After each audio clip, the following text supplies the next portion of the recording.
포도원을 허무는 작은 여우라는 제목으로 함께 은혜의 말씀 나누도록 하겠습니다. 이 말씀을 나눌 때 크신 하나님의 은혜와 평강이 저와 여러분 가운데 가득히 임하시기를 주의 이름으로 축원합니다.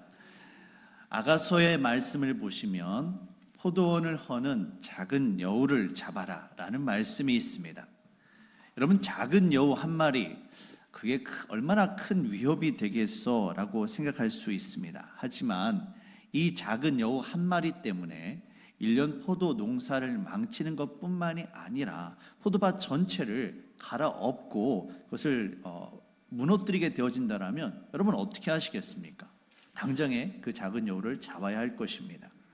팔레스타인 지역의 포도나무는 그 키가 그렇게 높지가 않습니다. 나지막합니다. 그래서 여우도 쉽게 그 열매를 따먹을 수 있을 정도라고 합니다. 그런데 여러분, 문제는 이 여우가 포도를 따먹을 때 열매만 예쁘게 딱 따먹을까요? 그렇지 않지요. 열매뿐만이 아니라 꽃이며 줄기며 완전히 엉망으로 만들어 놓을 겁니다. 뿐만이 아니라 이 여우는 땅을 파고 굴을 만들어서 그 속에 들어가 사는 습성이 있습니다. 그래서 포도나무 밑을 파게 되어지는데, 그러는 것 가운데 포도나무의 뿌리가 상하게 되어지는 겁니다. 그래서 포도나무가 뿌리부터 전체가 다 말라서 죽게 되는 그런 일들이 벌어지곤 했다고 합니다. 그래서 이 포도원을 허는 작은 여우를 잡아라, 이런 말이 성경에까지 기록될 정도로 그렇게 많은 피해가 있었다고 합니다. 이와 같은 원리는 오늘 우리들의 삶에도 똑같이 적용이 되어집니다. 깨진 유리창의 법칙이라는 이론이 있습니다. 어느 상가 건물에, 정말 멋진 건물인데요, 그 가운데 유리창 하나가 금이 가고 깨어졌습니다. 주인이 이것을 보고 대수롭지 않게 여겼던지 아니면 바빠서였는지 그것을 빨리 수리하지 못하고 며칠을 놔뒀습니다. 그랬더니 어떤 일이 벌어졌는가 하면 또 다른 유리창이 지나가는 사람에 의해서 깨어지고요, 그 건물에 낙서가 늘어나고요, 그 주변에 쓰레기가 쌓이더라는 겁니다.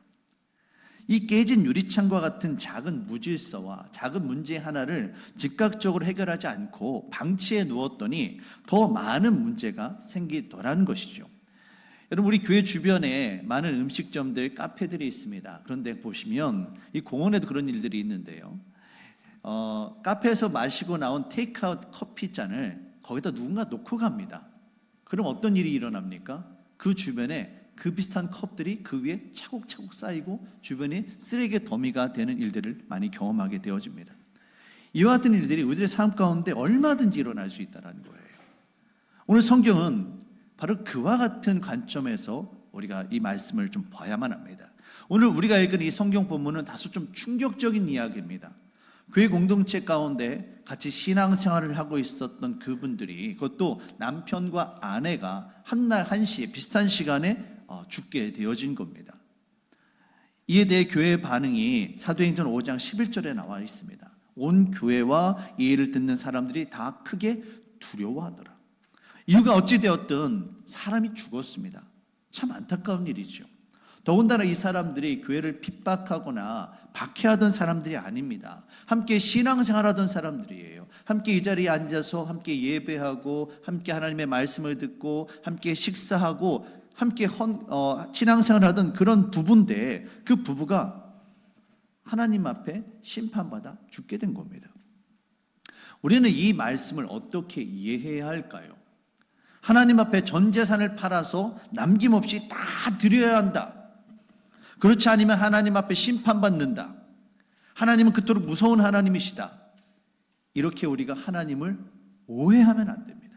절대로 그렇게 오해해서는 안 될 것입니다. 사실 하나님 앞에선, 하나님에게는 아나니아와 삽비라가 헌금했던 그 금액이 얼마가였든지 그것은 사실 중요하지 않아요. 온 세상 만물의 주관자이시고 주인 되신 하나님 앞에 그들이 헌금한 돈이 1억이 되었던 100억이 되었던 아니면 더 큰 금액이 되었던, 그것이 과연 하나님 앞에 큰 돈이었을까요? 아이들 입장에서는 5만 원권 지폐 하나가 큰 돈일 수 있습니다. 하지만 빌 게이츠와 같은 억만장자에게는 5만 원 정도야 그게 큰 금액이 아닐 수 있는 것처럼, 하나님 앞에서는 그들이 가져온 그 헌금이 얼마가 되었든 그것은 크게 중요하지 않았던 겁니다. 그럼 무엇 때문에 아나니아와 삽비라가 하나님의 심판으로 그들이 죽게 된 것일까요? 성경은 오늘 과연 이 말씀을 통해, 이 충격적인 사건을 통해 우리에게 무엇을 이야기하기를 원하는 걸까요?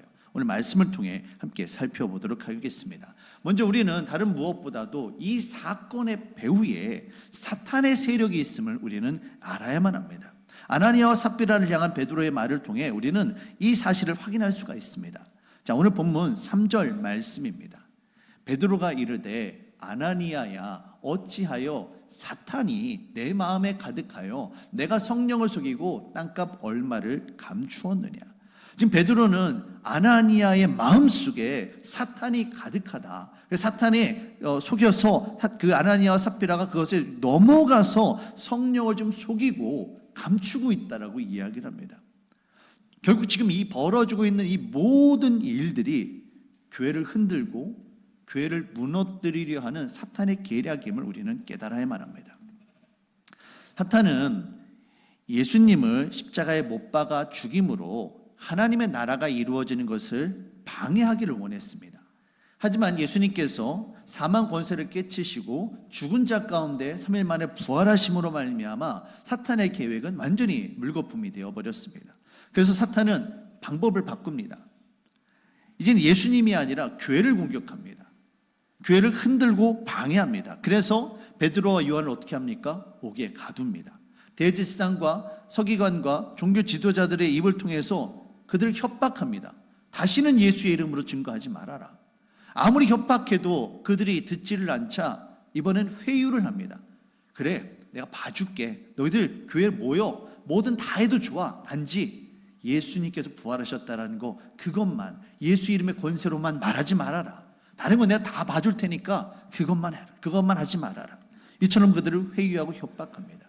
하지만 어떻습니까? 베드로와 요한이 믿음의 기도로 하늘의 거룩한 용기로 충만해져서 예수 십자가 죽으심과 그 부활의 능력을 선포합니다. 한 번의 설교로 3,000명이 넘는 사람들이 예수님을 믿고 회심하게 되어지고요. 교회 성도가 5,000명, 아니 그 넘는 인원이 교회로 모여드는 그런 놀라운 부흥과 성장을 경험하게 됩니다. 그래서 사탄이 이제 방법을 또 바꾸는 거예요. 외부에서는 도저히 흔들어서는 안 되겠구나. 이제 교회 내부에서 문제를 일으키려 합니다. 이때 사탄의 레이더에 들어온 사람이 있습니다. 바로 아나니아와 삽비라 부부입니다. 사탄은 아나니아와 삽비라 부부를 통해 교회를 안에서부터 흔들기를 원했습니다. 우리는 이 아나니아와 삽비라 부부의 사건을 통해 교회를 흔들려고 하는 사탄의 계략에 있었고 이것을 하나님께서 심판하시고 그것을 물리치셨음을 우리는 확인할 수 있어야만 합니다. 결국 교회 공동체를 지키고자 하는 마음으로 마치 포도원을 허무는 작은 여우와 같았던 이 아나니아와 삽비라를 하나님께서 심판하고 계셨던 겁니다. 그러면 과연 아나니아와 삽비라가 무엇을 잘못을 했을까요? 얼마나 큰 잘못을 하였기에 하나님께서 즉각적으로 그들을 심판하고 그들의 죽음에 이르게 하셨을까?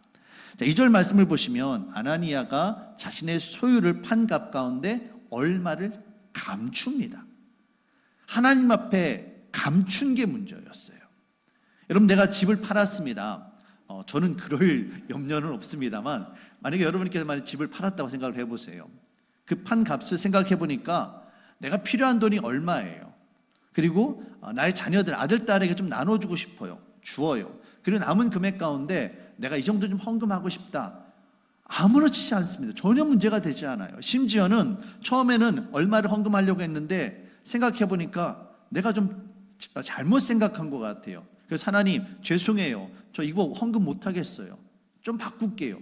전혀 문제되지 않습니다. 우리 하나님 그거 갖고 따지신 분이 아니세요.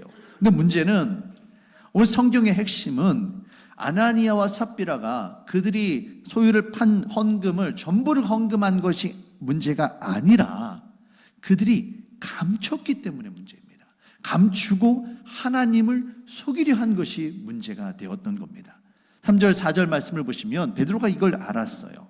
베드로가 이르되 아나니아야 어찌하여 사탄이 내 마음에 가득하여 내가 성령을 속이고 땅값 얼마를 감추었느냐.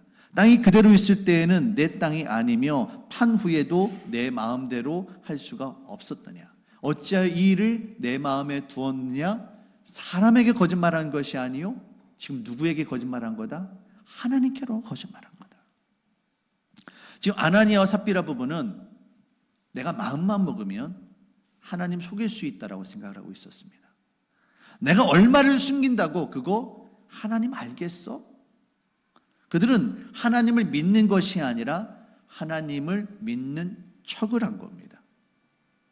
하나님을 믿는 것이 아니라 사람들에게 내가 이처럼 하나님을 잘 믿는 사람이다, 내가 이처럼 하나님 앞에 내 소유를 팔아서 헌금한 것처럼 교회에 충성된 사람인 것처럼 보이고 싶었던 거예요. 그래서 사람들 앞에 인정받고 교회에서 내가 높은 자리를 차지하고 싶었던 겁니다. 이걸 뭐라고 부릅니까? 인간 중심의 이기주의이고 인간 스스로가 나타나고자 하는 교만인 겁니다. 이처럼 속으로는 죄악됨이 가득한데 겉으로는 거룩한 척, 겉으로는 의로운 척, 겉으로는 잘 믿는 척하는 걸 뭐라고 합니까? 바로 위선이라고 부르는 겁니다. 지금 유월절을 지키려고 전 세계에서 유대인들이 예루살렘에 모여왔습니다. 베드로와 요한이 증거하는 그 복음을 듣고 그들이 교회로 몰려왔어요. 그러니 교회에 입을 것, 먹을 것, 잘 것 마땅치가 않습니다. 그래서 성도들이 서로 자신의 것을 나누며 자기의 것이라 주장하지 않고 교회를, 하나된 교회를, 거룩한 교회를 세워가고 있는 거예요.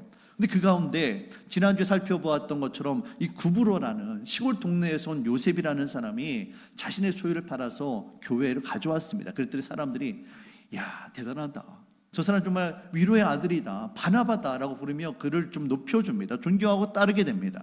아나니아와 삽비라가 그걸 보면서 그 마음 가운데 시기와 질투의 마음이 들어간 거예요. 아니, 지가 뭔데 구브로 그 촌동네에서 온 사람이 뭐 대단하지도 않구만, 예루살렘도 아니라 타지에서 살던 사람이 갑자기 와서는 자기가 돈 좀 있다고, 헌금 좀 얼마 했다고, 사람들 앞에 인정받고 칭찬받고 그게 뭐 대수야? 나도 할 수 있어, 나도 할 수 있어. 여러분, 아나니아라는 이름은 하나님은 아름답다라는 뜻입니다.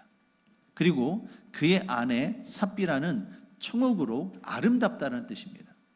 이 아나니아와 삽비라는 이름은 유대인들이 자주 사용하는 이름입니다. 그 말은 이 아나니아와 삽비라 부부가 예루살렘에서부터 태어났고 예루살렘에서 자라난 정통 히브리파 유대인이라는 거예요. 그런데 아나니아와 삽비라가 시골 동네에서 온 그 구브로에서 온 요셉과 자기 자신을 비교하면서 그 안에 그를 시기하고 질투하는 마음이 들어갑니다. 더 나아가서 자기가 높아지고자 하는 인간 중심의 이기주의와 욕심이 아나니아와 삽비라로 하여금 지금 성령을 속이고 거짓말을 하게 만든 겁니다. 여러분, 아나니아와 삽비라가 재산을 팔아서 절반을 가지고 왔어요. 문제되지 않습니다. 그 가운데 10분의 1 헌금했다. 아니, 10원 한 장 헌금하지 않아도 전혀 문제가 되지 않아요. 지금 문제가 되는 것은 내가 이만큼 헌금하는 사람이야, 내가 이처럼 의로운 사람이야, 나는 이렇게 믿음이 좋고 교회에 충성된 사람이야 라고 겉으로 나타내며 성령을 속이고 있는 것이 바로 문제였다는 겁니다. 지금 그들은 돈 때문이 아니라 자신의 의로움 때문에 하나님을 속이고 있는 것이며 자신이 스스로 드러나고자 하는 그 욕심 때문에 자기의 영혼을 사탄에게 팔고 있는 겁니다. 베드로가 아나니아를 향하여 사탄이 내 마음에 가득하구나, 아나니아 지금 내가 성령을 속이고 있다라고 말을 합니다. 여러분, 이 말이 얼마나 무서운 말인지 모릅니다. 하나님을 믿는다고 하는 그 하나님 나라 백성이, 교회의 일원이 되어진 그 사람이 그 마음 중심에 하나님은 온데간데 없고 사탄이 그 안에 가득한 거예요. 하나님의 뜻에 순종하는 것이 아니라 하나님을 속이고 하나님의 편에 서서 하나님을 이기려고 하는 겁니다. 예수 그리스도를 믿음으로 말미암아 자기 자신을 부인하고 십자가를 지고 예수님을 따르는 사람들, 믿는 무리가 바로 교회인데, 아나니아와 삽비라는 겉으로는 믿는 척, 성령 받은 척 하면서는 오히려 그 안에 사탄이 가득하며 하나님이 아니라 사탄의 속임수에 넘어가고 있는 거짓된 백성이었던 겁니다. 마태복음을 보시면 예수님께서 세상에 있는 모든 죄악들은 다 용서받는다, 내가 너희들 구원하기 위해서 용서하기 위해 오셨다라고 말씀하시는데, 예수님께서 결단코 용서받을 수 없는 죄에 대해 말씀하고 계십니다. 여러분, 그것이 무엇입니까? 우리가 이른바 이야기하는 성령을 회방하는 죄입니다. 마태복음 12장 31절 32절 말씀입니다. 그러므로 내가 너희에게 이르노니 사람의 모든 죄와 회방은 사하심을 얻되 성령을 회방하는 것은 사하심을 얻지 못하겠고, 또 누구든지 말로 인자를 거역하면 사하심을 얻되 누구든지 말로 성령을 거역하면 이 세상과 오는 세상에도 사하심을 얻지 못하리라. 성령을 회방하는 죄, 성령을 거역하는 죄가 얼마나 큰 죄이길래 용서받지 못하는 걸까? 과연 성령을 회방하고 성령을 모욕하는 죄가 뭘까? 그 다음 절 말씀을 보시면 우리는 알 수가 있습니다. 나무도 좋고 실과도 좋다 하든지 나무도 좋지 않고 실과도 좋지 않다 하든지 하라. 그 실과로 나무를 아느니라. 독사의 자식들아, 너희는 악하니 어떻게 선한 말을 할 수 있느냐? 이는 마음에 가득한 것을 입으로 말함이라. 선한 사람은 그 쌓은 선에서 선한 것을 내고 악한 사람은 그 쌓은 악에서 악한 것을 내느니라. 그 실과로 나무를 안다. 마음에 쌓은 것을 말한다. 결국 무엇입니까? 성령 해방죄가 바로 위선이며 하나님을 속이는 거짓말임을 우리는 알 수가 있습니다. 주님 앞에 나와서 주님, 제가 죄인입니다. 저를 불쌍히 여기시고 저를 구원하여 주십시오. 주님 앞에 회개하는 자는 누구든지 용서함을 받습니다. 누구든지 구원을 받습니다. 하지만 하나님 앞에 자신의 죄악됨을 감추고 속이고 의로운 척을 한다라면 그를 불쌍히 여기고 구원하시기 원하시는 하나님의 은혜가 임할 수 없게 되어지고 결국 그 안에 남아있는 죄의 결과로 사망에 이를 수밖에 없게 되어지는 겁니다. 성령을 회방하는 죄는 뭐냐면 내가 죄인임을 속이는 거예요. 베드로와의 대화를 살펴보면 아나니아와 삽비라에게도 회개의 기회가 주어졌음을 알 수가 있습니다. 하지만 그들은 회개하지 않았고 하나님을 속이는 길을 선택했으며 그 결과 심판받아 죽고 말았던 겁니다. 오늘 말씀을 묵상하면서 제가 계속해서 여호수아 7장에 나오는 아간의 죄를 심판하신 하나님의 그 사건이 계속해서 떠올랐습니다. 가나안 정복 전쟁 가운데 아간이 재물을 숨깁니다. 여호와 하나님께서는 남기지 말고 모두 다 진멸해라, 하나님 앞에 모두 다 드려라, 이렇게 명령을 하십니다. 하지만 아간이 개인적인 욕심으로 그 가운데 얼마를 자기가 취합니다. 그리고 그걸 숨겨요. 하나님의 말씀을 어기고 그것을 어깁니다. 하나님께서 아간의 죄악으로 인하여 여리고성 그 다음 전투인 아이성 전투에서 이스라엘 백성들로 하여금 큰 패배를 겪게 만들고요, 아간의 죄로 인하여 그의 가족들이 전부 다 죽임을 받게 하십니다. 하나님께서 왜 이 아간의 한 사람의 작은 죄로 인하여 이스라엘 백성들, 그 수없이 많은 백성들이 죽게 만들고 그 온 가족을 무섭게 심판하셨을까? 여러분, 가나안 정복 전쟁은요, 여호와 하나님이 대장 되시는 거룩한 전쟁입니다. 이 전쟁을 통해서 이스라엘 백성들이 정말 그 땅을 차지하고 하나님의 나라를 이루어야 되는데 그 마음 가운데 어떻게 되어집니까? 하나님이 아니라 인간의 주인 되고자 하는 마음으로, 불순종의 마음과 그런 것으로 하나님 앞에 온전히 바치는 것이 아니라 재물에 대한 욕심으로 내 것을 취하고 하나님을 속이려 하고 있는 거예요. 그 죄악의 쓴뿌리가 그 안에 남게 되어지면 그것이 자라나서 이스라엘 백성들로 하여금 죄악의 열매를 맺힐 수밖에 없게 되어지고 이 거룩한 전쟁에서 실패할 수밖에 없기 때문에 하나님께서는 그 안에 있는 그 독소를 빼내고 계시는 겁니다. 초대교회와 가나안 정복 전쟁의 공통점은 뭐냐면 이들 모두가 다 하나님께서 주인 되시는 거룩한 싸움을 시작하고 있다는 겁니다. 이스라엘 백성들은 하나님의 거룩하심을 붙잡고 그 땅을 점령해야 될 거룩한 사명이 있었어요. 교회 공동체는 어떻습니까? 예수 그리스도 그 부활의 주님을 믿고 성령 충만함으로 이 땅 가운데 믿는 무리, 교회를 세워가야 되는 그 거룩한 싸움을 싸워가고 있는 겁니다. 그런데 이 거룩한 싸움의 순간에 인간이 주인 되고자 하는 그 교만한 마음과 더불어서 거짓의 아비인 사탄의 속임수에 넘어가서 하나님을 속이고자 하는 일이 벌어지고 만 거예요. 사랑하는 성도 여러분, 하나님은 거짓이나 위선이 아니라 진실한 마음을 받기를 원하십니다. 바리새인과 가난한 과부의 헌금을 한번 기억해 보세요. 하나님은 얼마가 중요한 게 아니에요. 얼마가 아니라 그 마음의 진심을 받기를 원하신다고요. 그런 의미에서 아나니아와 삽비라의 이 거짓말은 초대교회를 단번에 허물 수 있는 사탄의 누룩이 될 수 있었던 겁니다. 마가복음 8장 15절 말씀을 보시면 예수님께서 경고하여 이르시되 삼가 바리새인들의 누룩과 헤롯의 누룩을 주의하라. 이 바리새인의 누룩이 뭡니까? 위선이잖아요. 거짓말이잖아요. 겉으로는 의로운 척, 정말 성령 충만한 척, 믿는 척 하고 있습니다만 그 안에는 온갖 세상 욕심과 죄악들이 가득하고 있다는 겁니다.